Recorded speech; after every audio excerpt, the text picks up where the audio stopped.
Hari ini saya mau kasih tema kecil, yaitu makna Injil dalam mengasihi kota. Bulan ini kita lagi berbicara tentang loving our city, ya kan? Mengasihi kota.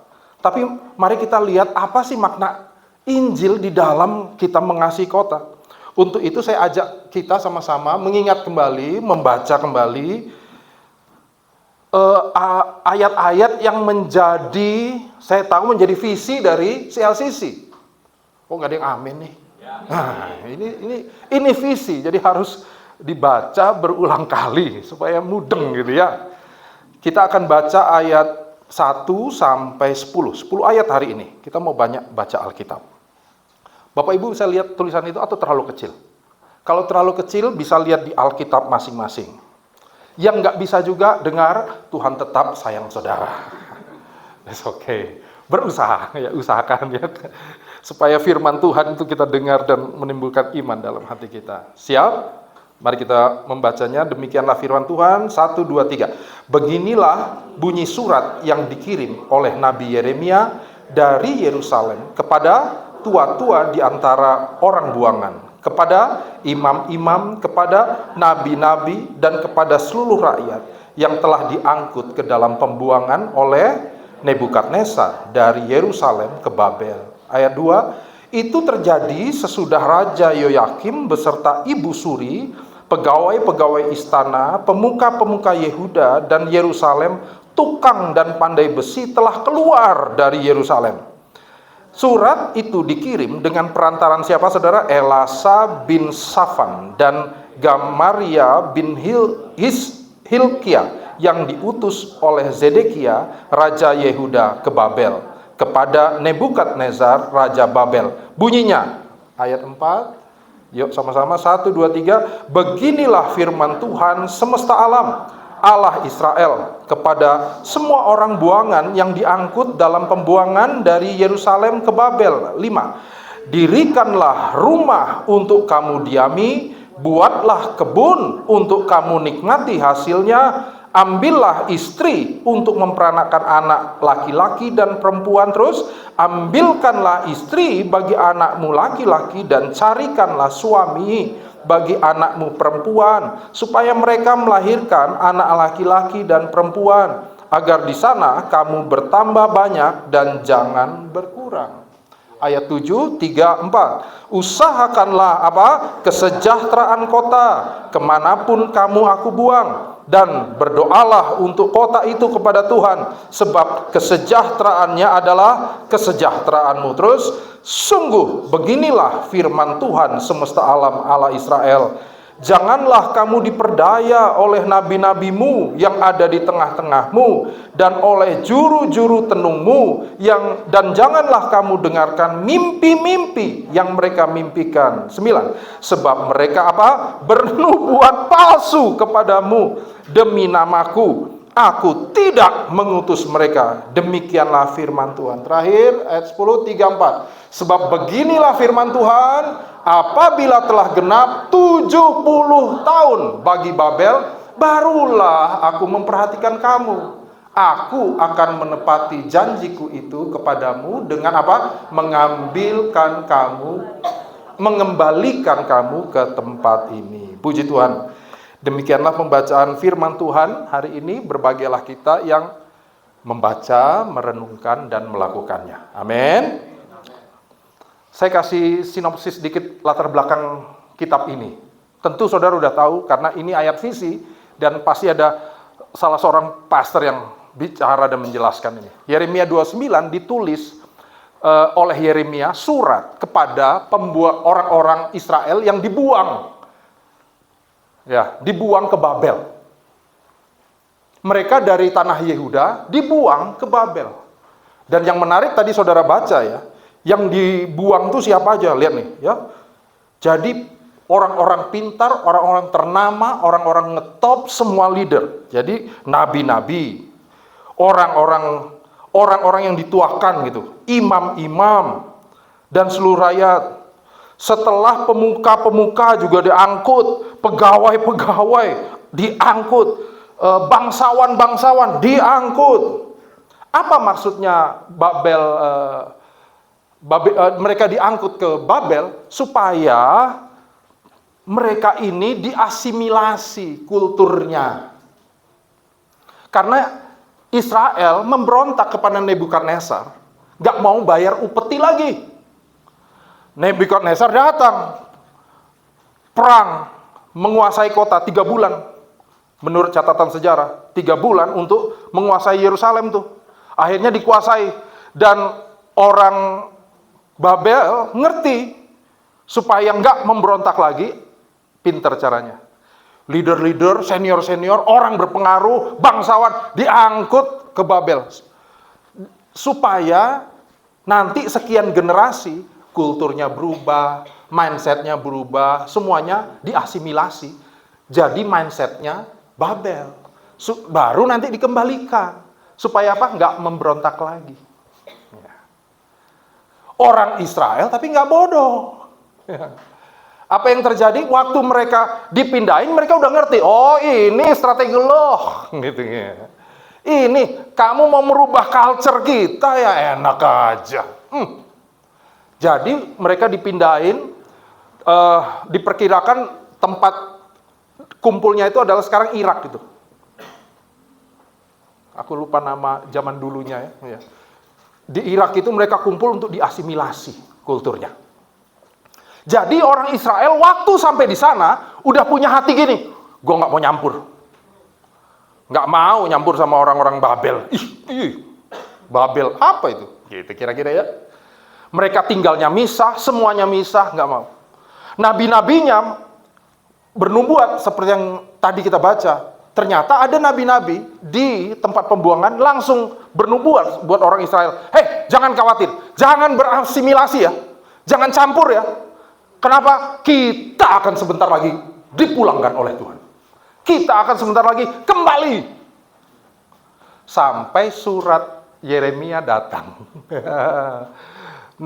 Nabi Yeremia udah doa, kemudian dia kirimkan surat dengan sebuah nubuatan. Hei, nabi-nabimu itu, dengar ya, KW. Nabi-nabimu itu palsu. Dengar ya, kamu gak akan pulang cepat. Kira-kira gitu loh saudara. Kamu masih lama ada di sana. Dengar, habis itu dia keluarkan 3 hal. Nah ini yang kita mau belajar. Apa pesan Tuhan untuk orang-orang buangan itu? Ada 3. Dari 3 ini saya bagi dalam 273 poin. Rasain loh. Luar biasa ya di sini. Di gereja saya bilang 273. Semua tuh agak, aduh gitu. Di sini saya bilang 273. Oh iya. Tante sampai saya bilang 273 tante. Oh iya. Waduh luar biasa. Ya. Terpaksa saya tambahin 1, 274. Aduh. Oke.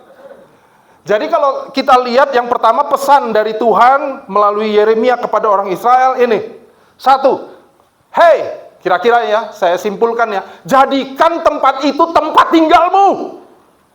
Tentu Tuhan nggak ngomong gitu ya. Itu kan saya menyimpulkan ya. Tapi saudara bisa lihat tadi ayat tadi ya. Ayat 5 sampai ayat 7. Dirikanlah rumah untuk kamu diami. Kalau kemarin tuh mereka nggak mau buat yang permanen. Kenapa? Hatinya turis. Hatinya turis. Kita kan sementara, ngapain yang bagus-bagus? Orang-orang yang tinggal di bawah jembatan, saudara, nggak ada yang beli bata, nggak ada. Ya, mereka pakai kardus cukup puas. Kenapa? Karena memang tanahnya bukan punya mereka. Sewaktu-waktu bisa diangkut ini. Bagus-bagus, ntar diangkut makin rugi. Kalau hatinya turis, nggak pernah mau investasi, nggak. Bangun rumah di situ, buat kebun, bangunlah keluarga, cari pasangan, punya anak, carikan pasangan buat anakmu. Kira-kira gitu, saudara. Jangan hatinya turis, hatinya tinggal di situ. Jadi pemilik tempat itu, settle down.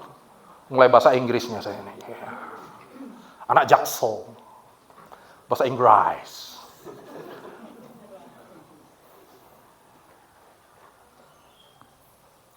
Nah, tapi ada yang menarik di beberapa ayat ini. Ayat 1, nanti saudara perhatikan. Tuhan dikatakan di situ bahwa waktu mereka dibuang, siapa yang buang di situ?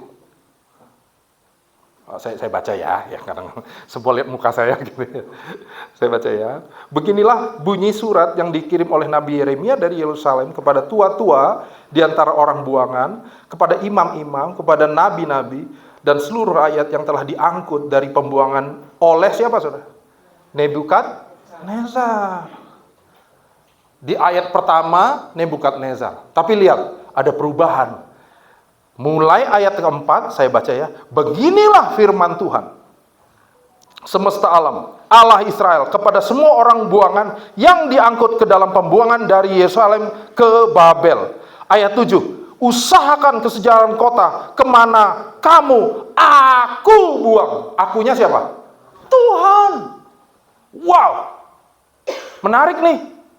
Kalau di awal dikatakan, hei, yang buang itu mah Nebukadnezar.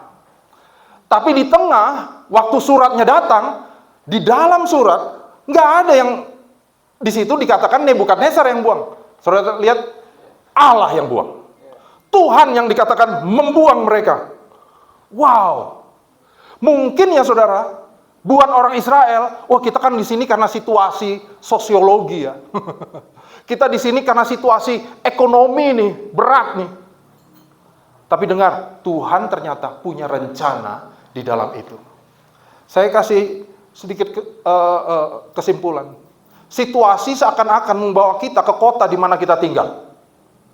Saya nggak tahu saudara, Bapak Ibu ada di sini, di Bandung karena apa? Mungkin memang udah lahir di sini, senangnya di sini, nggak bisa milih. Orang tuanya di sini, Pak. Aku lahir dari keluarga asli Bandung. Asli banget. Saya lahirnya di Pekanbaru. Tapi papa saya orang Manado. Mama saya Jawa. Lahirnya di Riau. Waktu saya lahir, saya nggak protes sama papa mama. Pak, kenapa nggak di Manado aja sih? Supaya aku lebih Manado banget gitu. Istri saya, papanya Ambon. Mama Jawa, Kutoarjo. Lahirnya Pelabuhan Ratu. Lahir dan besar sekolah Pelabuhan Ratu. Bahasanya Sundaan. Sekolah diajarin bahasa Sunda, nggak nulis Sunda. Alus. Dia nggak protes tuh. Pak, harusnya kan aku nih Ambon banget nih, Ambon. Ale. Kalau ngitung cuma sampai 1 sampai 3 toh. 1 2 3. Tapi dia enggak. Kenapa kita nggak bisa milih tuh? Kadang-kadang ada situasi yang membuat kita kayaknya ada apa di sini? Tapi dengar saudara, Tuhan punya rencana. Kalau kita bandingkan dengan ayat ini, saya makin dikuatkan itu. Kisah 17 ayat 26 sampai 27. Dari satu orang saja, ia telah menjadikan semua bangsa dan umat manusia untuk mendiami seluruh muka bumi. Dan ia telah menentukan musim-musim bagi mereka dan batas-batas kediaman mereka. 27, ini menarik.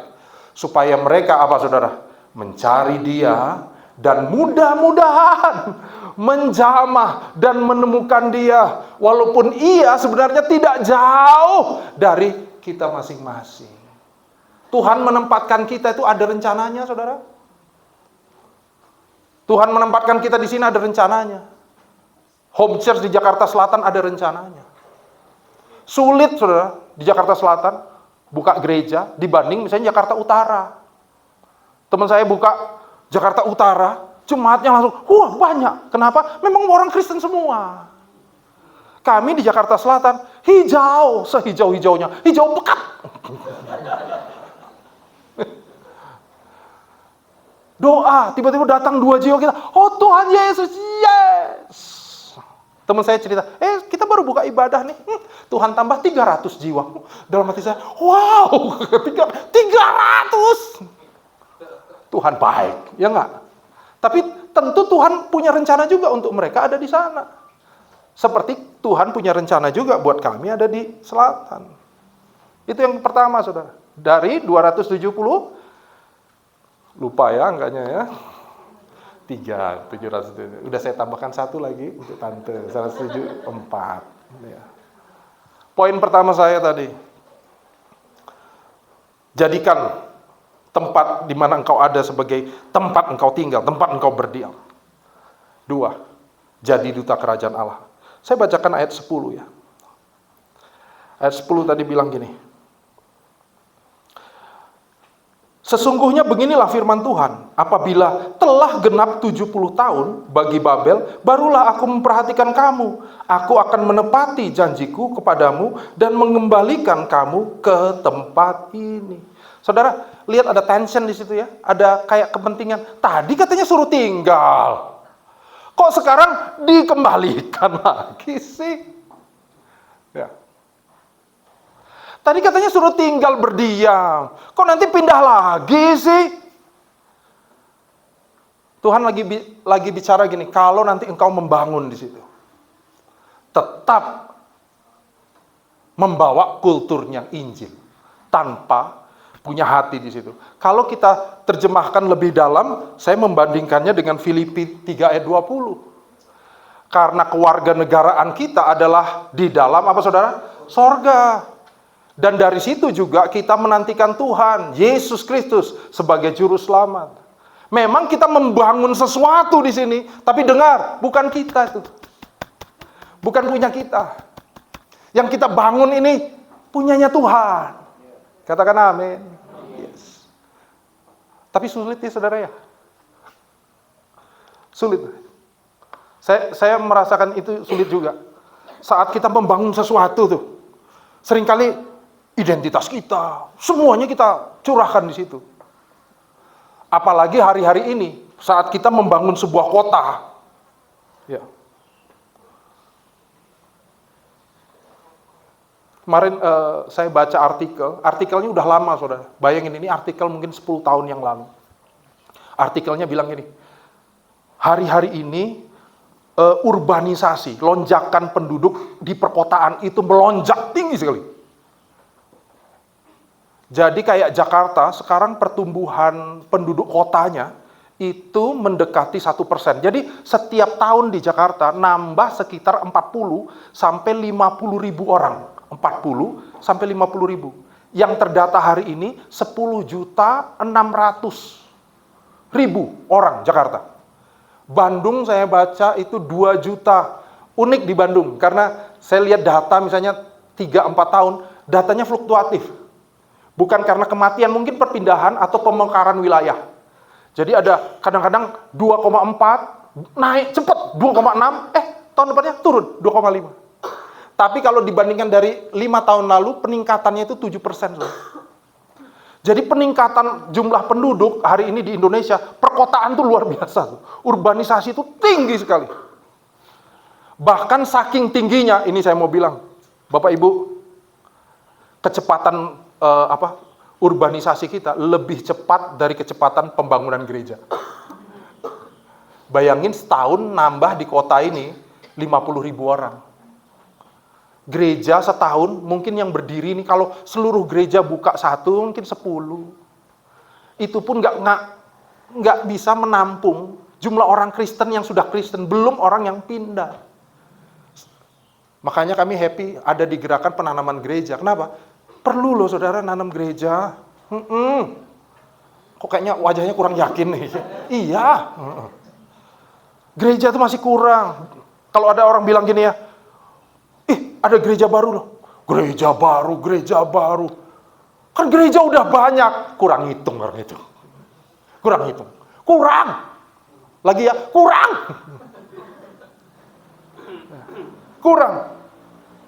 Tapi ini yang saya jaga. Waktu saya membangun gereja ini, saya membangun, saya punya atau Tuhan punya sih?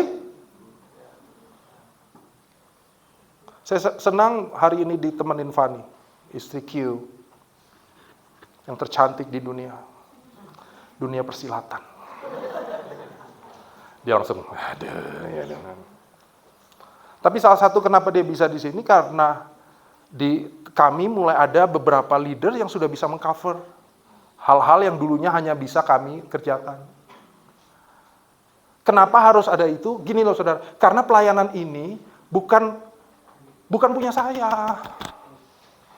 Ini kan punya Tuhan. Saya, Fani, pasti tergantikan. Pasti. Lagi ya, pasti. Ya. Saya udah umumin sama adik-adik, hey, saya akan pensiun umur 55 ya. Anak-anak, hah? Saya juga, hah? Iya juga ya, kenapa saya umumin? Udah kadung diumumin. 55, baru saya mikir, baru doa, Tuhan, tolong Tuhan. Nanti pokoknya umur 55 yang jadi gembala harus yang lain ya. Yang lain harus ganti. Mungkin kami posisinya nggak gembala lagi ya, tapi kakak, nasihat, memberi nasihat, membina gitu. Karena gerejanya kalau enggak nanti jadi lambat seperti gembalanya juga makin lambat. Jadi kami udah umumin. Kenapa perlu diumumin? Supaya kami pun punya garis akhir gitu. Titik akhir. Supaya bilang, hey, kami harus siap-siap menyerahkan ini. Karena ini bukan punya. Tapi dengar saudara, sulit. Sulit, nggak mudah. Nggak ngerti juga gimana. Semoga poin ketiga ini bisa menyimpulkan kenapa kita bisa mengerjakan ini. Mengerjakan kota dan kemudian melepaskannya dengan sesuatu yang kita bangun. Nggak mudah, saudara. Nggak mudah, beneran. Saudara membangun keluarga, pinginnya kan untuk ya kita nikmati. Waktu anak-anak kita udah dewasa dan melepas mereka kan kita,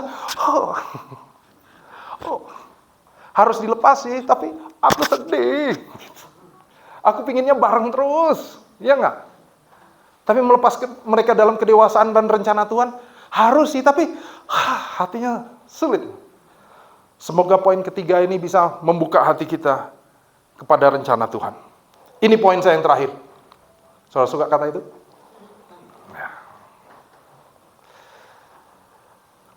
Ayat 7 tadi, saya baca lagi buat saudara. Usahakanlah kesejahteraan kota di mana aku buang, dan berdoalah untuk kota itu kepada Tuhan, sebab kesejahteraannya adalah kesejahteraanmu. Bapak, Ibu, Saudara, di situ ada kata seek the peace. Peace-nya itu pakai kata shalom. Dan kalau Alkitab udah pakai kata shalom, artinya damai sejahtera yang dimaksud oleh Alkitab itu menyeluruh. Bukan hanya soal rohani, damai sejahtera, rasa-rasa, enggak. Bahkan dia ekonomi, spiritual, budaya, ya. Tapi ini yang menarik, bukan hanya untuk diri sendiri, tapi untuk seluruh kota. Wow. Dan ini kita hidupi hari ini di CLCC, ya kan? Saya tahu banyak proyek-proyek di CLCC untuk kota. Saya dengar saudara mengadopsi sebuah lingkungan yang ada apartemen orang-orang rumah susun ya, rusunawa, mensupport itu keren. Ya. Tapi mungkin kalau kita baca seperti itu saja bisa pragmatik. Artinya gini, oh ya kita orang Kristen yang punya lebih, ya kita bagi dong. Ya, pragmatik aja. Oh biasa, itu hal yang sosial. Ya, hal yang biasa. Kelebihan kita share untuk seluruh kota. Tapi kalau kita perhatikan ayat ini nggak sekedar pragmatik, saudara. Ayat ini nggak sekedar, soal nilai-nilai positif, enggak. Kenapa? Karena ayat ini menambahkannya dengan kata yang tadi saudara baca, berdoalah. Abis dicari shalomnya dan didoakan. Dan ayat yang kita baca, dia pakai kata struktur yang sama dengan kata ini. Jadi orang Israel waktu itu baca suratnya Yeremia, syok. Kenapa? Karena biasanya mereka mendoakan sih, tapi yang didoakan Mazmur 122 ayat 6. Apa itu? Pray for the peace of Jerusalem. They shall prosper and they that love thee. Peace be within thy walls and prosperity within thy palace. Bahasa Inggris. Tapi ya saudara, mereka biasa mendoakan tuh dengan cinta tuh. Dengan mengasihi. Kenapa? Mereka berdoa untuk Yerusalem.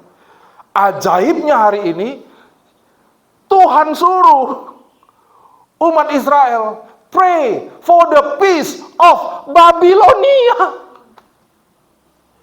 Ampun deh. Syok mereka. Hah? Terima surat? Oh my God. Kalau mereka nggak confidence dengan Yeremia, mereka langsung bilang, oh ini sesat. Kok kita suruh doain untuk Babilonia? Mendoakan Babilonia adalah penggambaran yang paling dekat dengan Matius 5 ayat 44. Apa itu? Tuhan Yesus bilang, tetapi aku berkata kepadamu, kasihilah musuhmu dan berdoalah bagi mereka yang menganiaya kamu. Apa yang dilakukan oleh orang Israel saat itu menggambarkan apa yang Kristus ajarkan dalam waktu dia ada di muka bumi ini. Bayangin, doain orang yang buang mereka. Doain musuh-musuh mereka. Bapak Ibu, mungkin Anda merasa situasi membawa untuk akhirnya tinggal di kota yang kecil ini. Kota yang sederhana, terbatas. Saya tinggal di Jakarta, beberapa adik merasa, ya kan, aku di Jakarta susah, cramp, terjepit, kosan kecil, kos-kosannya RSSSS, sempit banget. Mungkin 2 kali 1. Terlalu kecil ya. Keren banget. Lingkungan jauh dari sempurna. Kalau di Jakarta, ini saya ngomong Jakarta karena saya tahu Jakarta. Kalau Bandung, takutnya saya kasih ini lain lagi. Saya kos di Tomang, kecil saudara. Kamar kos saya dulu, kecil sekali. Tetangga mepet. Semua kecil. Buka pintu, langsung gang depan rumah. Langsung. Kecil kamarnya. Krem. Bahkan sering dikecewakan oleh penduduk kota. Saudara udah buat sesuatu untuk banyak orang, dikecewakan.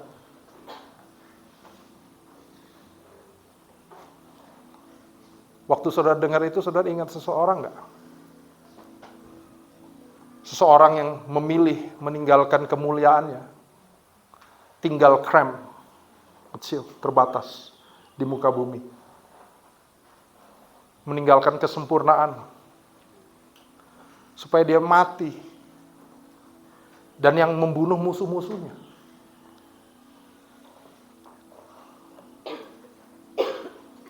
Waktu saya ingat ini, di hati saya tuh, wah, saya mengingat gini, wih Tuhan nyelamatin aku.